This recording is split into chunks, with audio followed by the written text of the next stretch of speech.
17 years younger than Sri Lanka with regard to its independence. Premier Lee Kuan Yew got his basics right. There is nobody above the law. Country's discipline is at its peak. But one may say in Singapore that it is a dictatorship. It is a benevolent dictatorship in Singapore.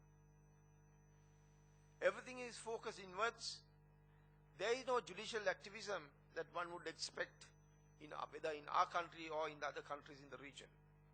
But take, in contrast, examples from our neighboring country, India. The judicial activism is at its peak. In matters of public importance, the process that is adopted by courts and the lawyers equally is so simple in certain instances when a postcard is sent to the judges of the Supreme Court. I was told by, this was told to us, the legal profession, by the former Chief Justice of India, Mr. Honorable Altamas Kabir, when he visited Sri Lanka on the invitation of the Bar Association of Sri Lanka. He addressed the National Law Conference and had to say this from the bench, afforded the opportunity by Honorable the Chief Justice. He said that in a matter where a bomb has blasted and large number of people were injured and people perceived that the necessary medical treatment was not forthcoming, a postcard was sent to the judges, and the judges immediately called, one listening judge called the president of the bar and asked him to file papers, file a motion. And he said, you file the motion, in the meantime I will talk to His Lordship the Chief Justice. He spoke to the Chief Justice and he wanted the motion to be supported before him on the very next day. There were no applications, there were no affidavits, but matter was called in open courts and necessary orders were made directing redress be given to those who were injured from the bomb. Now this is something that we can look forward to, we can aspire to. In a perfect situation, we may not be perfect, but we have to work for it. But in comparison with Sri Lanka, with Singapore and in India, the situation in India, we know very well. The open economy that commenced in 1978 in Sri Lanka, when we started this, we were only behind Singapore. It has not commenced in India. It has not commenced in Malaysia. In India, it started well after 1985. We could have achieved a lot, but what prevented us was the brutal war that we, as a nation, that we were all embroiled in. But we are glad that now we are out of the woods on that issue.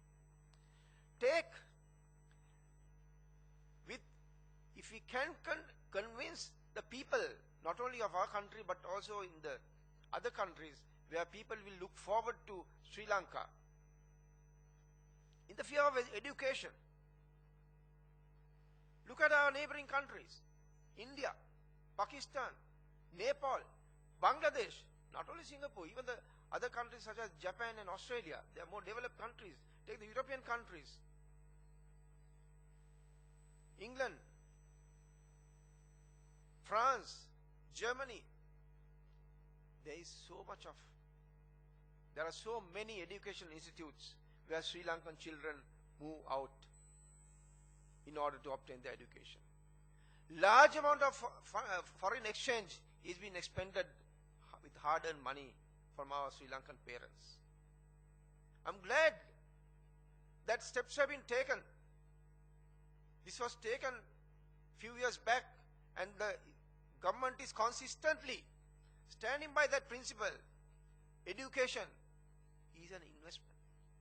It's an investment with our children, giving them the opportunity one day, if not in Sri Lanka, to have a greener pastures, whether in any other country or wherever in the world. These are commendable moves that have been made on the horizons that are now we are looking forward with regard to through education, research and innovation. At the moment in Sri Lanka, the largest foreign exchange earner is the foreign employment. Who are these people who are earning billions of dollars and sending into our country? Are they the most educated? No, they are the most uneducated. They are domestic servants and so on. They are not the educated people. But the amount of foreign exchange that is sent to our country from the educated people is hardly noticeable. So this is one area that we can make this investment within our four corners of the boundaries in Sri Lanka, with opportunities such as what you are going through. Not only here, many foreign universities have now been invited to come to Sri Lanka to start their courses, which would have cost our Sri Lankan children many millions. Those parents who afforded such education to their children overseas are not the richest of the highest echelons of our country, our society. The parents, some of whom are government servants,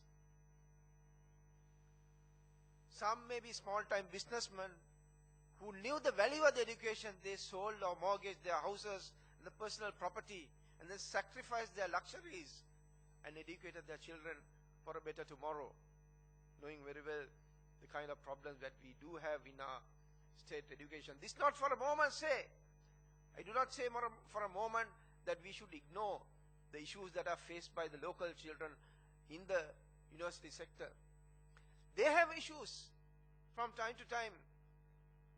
The education cannot solve these issues from the higher echelons from Colombo. They have to meet with the people. They have to meet with the students, be it the tutorial staff, be it the students. There should be a communication. I have been addressing the students myself that let's not get into a compartmentalized situation and then keep on demanding for whatever you need, but not in the best possible way. Let's build bridges with those whom you keep on fighting on the roads. Let's be a little more amenable in our ways in handling men and matters. This is something that we can, an example that we can give best from our law college. We have enjoyed the law college education for many decades. The children keep on enjoying it whenever they come out. But the way we handle matters with the teachers and the staff and the children is very much different from that of the universities. Whilst talking about the weaknesses in these areas amongst the students, they must also be given the confidence that their woes, their complaints are being reasonably looked into. They must be given a hearing. That is a basic fundamental that we all talk of. The fundamental, the rules of natural justice, they should be given. We should start from home. Without hearing them, without hearing what the issues are, you can't keep fighting the students. But there should be an amicable way where we can bridge this gap by meeting the students. The rule of law, they too are entitled for equal treatment. They too are entitled to be treated as men with some rights. They too have to be treated with some dignity when the matter is being taken up at a higher level or when the matter is being referred to sometimes even the police. This has been going on for many years, but unfortunately we are yet to see a practical solution to this whole thing, because the two sides are still in, I would say, both sides are in compartmentalized situations. They do not understand each other. We are yet to meet each other over a cup of tea, over a table, and start discussing these issues as decent gentlemen. Therefore, I say, whilst advocating foreign universities be opened up in Sri Lanka, be it in the field of law, be it in the field of medicine, be it in any other field, IT, communication, and so on and so forth. But this should not be done at the expense of those who are unable to afford that such education. Maybe they might consider that to be a luxury, which is not.